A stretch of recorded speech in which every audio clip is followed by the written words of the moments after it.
It was a Thursday morning, 9:47 a.m., and I was on my third cup of coffee, halfway through a grant proposal that was due by 5, when my phone buzzed on the kitchen counter.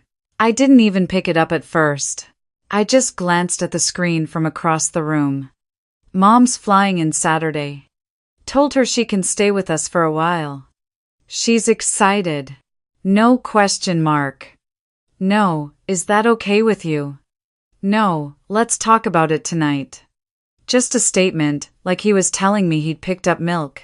I set my coffee down. Read it again. Then a third time, because surely I was misreading something. Surely my husband of 6 years hadn't just told me that his mother was moving into our house in less than 48 hours without asking me first. But he had.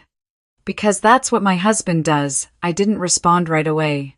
I sat there in the quiet of our kitchen, listening to the hum of the dishwasher, the ticking of the clock above the stove, the faint sound of a neighbor's dog barking somewhere down the street. My chest felt tight, but my hands were steady. I wasn't surprised. That was the worst part. I wasn't even surprised. I picked up the phone, typed, "Okay," then deleted it. Typed, "We need to talk about this," then deleted that too. I set the phone face down and went back to my proposal. But the words on my screen blurred. My mind was already doing what it always did. Calculating, planning, preparing. The guest room needed fresh sheets. The bathroom down the hall hadn't been deep cleaned in weeks. I'd need to rearrange my home office because that's where she'd want to sleep, the room with the most sunlight. I'd need to stock the fridge with the specific brand of oat milk she liked, the low-sodium crackers, the high-fiber cereal she'd make a point of mentioning was hard to find in her town. I'd need to clear my schedule, adjust my routines, shrink myself to make room. And my husband would walk through the door Friday evening, kiss me on the cheek, and say, "It's just Mom, it'll be fine." Except it was never fine. And it was never just anything. I should tell you about the first time. It was about 8 months into our marriage. We'd just moved into our house, still unpacking boxes, still figuring out which drawers belonged to whom. I was arranging books on the living room shelf when he came in from the garage, phone in hand, grinning, "So, my sister and her husband are gonna swing by this weekend. Probably stay a couple nights." I told them the guest room's ready. The guest room had a mattress on the floor and no curtains. There were boxes stacked against the walls. I hadn't even hung towels in the bathroom yet. "You told them it was ready?" I asked. "Yeah, they're chill. They don't care about that stuff." They stayed 4 days. His sister reorganized my kitchen without asking. Her husband left wet towels on the bedroom floor. I cooked every meal. My husband grilled burgers once, on Saturday, and acted like he'd catered a wedding. When they left, he flopped on the couch and said, "That was fun, we should do that more often." I didn't say anything, I was too tired to argue. And honestly, part of me thought maybe I was overreacting. Maybe this was just what marriage looked like. You open your home, you make space. You smile. The second time, it was his brother. 3-day visit. No warning. I came home from work on a Tuesday to find him sitting on our couch eating cereal out of a mixing bowl because he couldn't find the regular bowls. My husband had given him a key. "He's going through a rough time," my husband said when I pulled him aside. I couldn't say no. "You could have told me," I said. "I'm telling you now." The third time was his mother. She showed up on a Friday with 2 suitcases and a slow cooker. My husband picked her up from the airport. I didn't know she was coming until I heard the front door open and her voice echoing through the hallway, loud and bright and filling every corner of the house, like perfume you didn't ask to wear. She stayed for 11 days. During those 11 days, she rearranged my spice rack. She told me my towels were a little thin and maybe I should invest in better ones. She asked 3 separate times when we were planning to have children. Always when my husband was out of earshot, always with that soft, pitying smile like she already knew the answer and didn't approve. My husband never heard any of it, or if he did, he pretended not to. When I tried to bring it up after she left, he shrugged and said, "That's just how she is, she means well. She means well." He said that every time. Like it was a password that unlocked my patience, like her intentions should matter more than my experience. I started keeping track. Not on purpose, at first. I'd just notice things and write them down in the Notes app on my phone, almost like I was journaling. Dates, names, how long they stayed, what happened. February. His cousin and her boyfriend. 5 days. She used my shampoo without asking and left hair dye stains on the bathroom counter. My husband said I was being weird about it. April. His brother again. This time with a friend I'd never met. They slept in the living room and left beer cans on the coffee table. My husband cleaned up the cans but not the rings they left on the wood. June. His mother. 9 days. Criticized the way I loaded the dishwasher. Suggested I take a cooking class. Told me, gently, that she worried I wasn't nurturing enough. My husband said she was just trying to help. August. His sister, her husband, and their 2 kids. A week. I set up the guest room, bought groceries, cooked dinners, arranged activities for the kids. On the last night, his sister hugged me and said, "You're so lucky you don't have children yet. You have no idea how exhausting it is." She said this while I was holding her youngest on my hip because she wanted to finish her wine in peace. I didn't write these down to build a case. I wrote them down because I needed proof that I wasn't imagining things. That the exhaustion I felt wasn't weakness or selfishness. That the resentment growing in my chest like a slow vine wasn't something to be ashamed of, it was earned. Entry after entry. Visit after visit. I was documenting the slow erosion of my own home. By the time I scrolled back through my notes, I counted 14 visits in 18 months. 14 times someone showed up at my house, with no warning or with a warning so short it might as well have been none. 14 times I scrambled. 14 times my husband treated our home like a hotel and me like the concierge. And I kept asking myself the same question. If I stopped doing this, would he even notice? I tried to talk to him. I really did. The first time, it was after his cousin's visit. We were in bed, lights off, and I said, "Can we set some ground rules about guests?" He rolled over. Like what? Like, maybe give me more than a day's notice. Maybe ask me before you invite people to stay. He chuckled. You make it sound so formal. They're family. They're your family, I said quietly. And this is my house too. There was a pause. Then he said, "You're right. I'll try to give you more heads up next time." He didn't. The second time, it was after his mother's 3rd visit. I sat him down at the kitchen table, coffee between us, Sunday morning. I told him how I felt. Not in anger, not with accusations. Just plain, honest words. When you invite people without asking me, I feel like my opinion doesn't matter. Like this house isn't mine, like I'm just here to serve. He listened. He nodded. He reached across the table and took my hand. "I hear you," he said. "I really do, I'll be better." For 3 weeks, he was.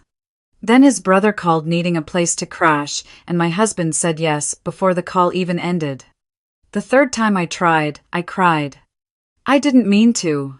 I'd planned to be calm, rational, measured. But when I started talking, something broke open. I told him I felt invisible. I told him I felt like a prop in his performance of being the generous, welcoming, good-hearted guy. I told him I was tired, not just physically, but in my bones, in a way that sleep couldn't fix.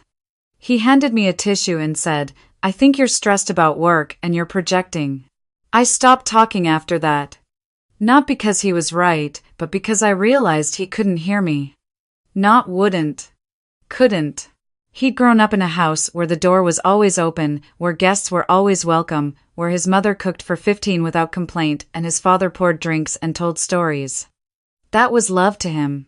That was family. And he couldn't understand why it felt like a cage to me, so I stopped explaining, I stopped asking, I stopped hoping that the next conversation would be the one that changed everything. And I started planning. Not dramatically. Not with lawyers or suitcases by the door. Just quietly, privately, in the small spaces he never paid attention to. I opened a savings account in my own name. I started putting away a little each paycheck. I researched apartments in the area not to move into, just to know I could. I bookmarked a few listings, I saved phone numbers for therapists. I did all of this the way I did everything else in our marriage. Alone, carefully, without making a sound. And then came the text. Thursday morning. 9:47 a.m. Mom's flying in Saturday. Told her she can stay with us for a while. She's excited. A while. Not a weekend.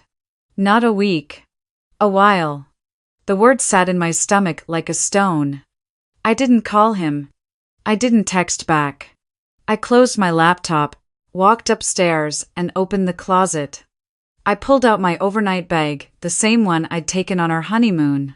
I packed the way you pack when you know exactly what you need. 2 changes of clothes, toiletries, my laptop, a book, my phone charger, the brown leather journal I'd been writing in for months. I paused at the mirror.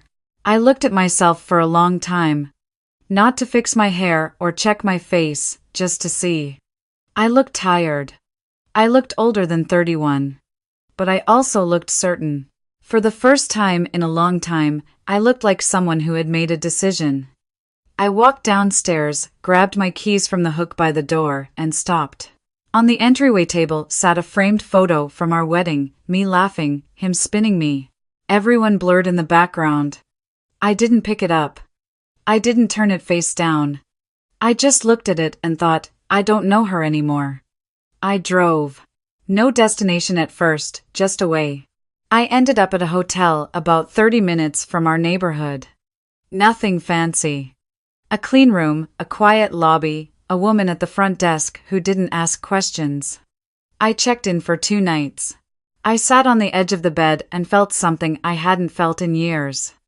Space, actual, physical, emotional space. No one was coming, no one needed anything from me. No one was going to walk through that door and expect me to perform. I exhaled. I didn't realize I'd been holding my breath. Around 6 that evening, my phone started lighting up. Hey, did you go to the store? Mom gets in at noon tomorrow. We need groceries. Then, 20 minutes later. Babe, where are you? Then. Are you seriously not answering? Then, I had to call Mom and tell her the house isn't ready. She's upset, call me. I read every message. I didn't respond to a single one. There was something almost surreal about watching his panic build in real time. Each text a little more urgent, a little less confident. He was so used to me handling things that he didn't know what to do when I simply wasn't there. He'd never had to figure out the guest sheets or the grocery list or the bathroom towels. He'd never had to think about any of it because I'd always thought about it for him. I can't do this by myself, he finally wrote. I stared at that sentence for a long time. Then I laughed. Not cruelly. Just the kind of laugh that escapes when something finally makes sense. He couldn't do it by himself. But I'd been doing it by myself for 6 years. I didn't go home that night. Or the next. His mother still flew in on Saturday. I know, because he sent me a photo of her at the kitchen table, smiling, with a caption that said, "She's here. She misses you." I didn't respond. I spent Saturday reading in bed. I ordered Thai food and ate it slowly, cross-legged on the mattress, watching the sun move across the wall. I took a bath. I called my best friend and talked for 2 hours about everything and nothing. I told her what happened. She was quiet for a moment, then said, "I've been waiting for you to do this." "Do what?" I asked. "Choose yourself." On Sunday, I called my older sister. We've always been close, but I hadn't told her how bad things had gotten. I think I was ashamed. Ashamed that I'd let it go on so long. Ashamed that I'd spent years bending myself into shapes that weren't mine just to keep the peace. She listened without interrupting. When I finished, she said something I've thought about every day since. "You didn't fail your marriage, you just finally stopped failing yourself." I wrote that down in my journal that night. I read it back 3 times. Each time, it felt truer. Monday came, my husband's messages had shifted. The anger was gone. The confusion was fading. In its place was something quieter, more careful.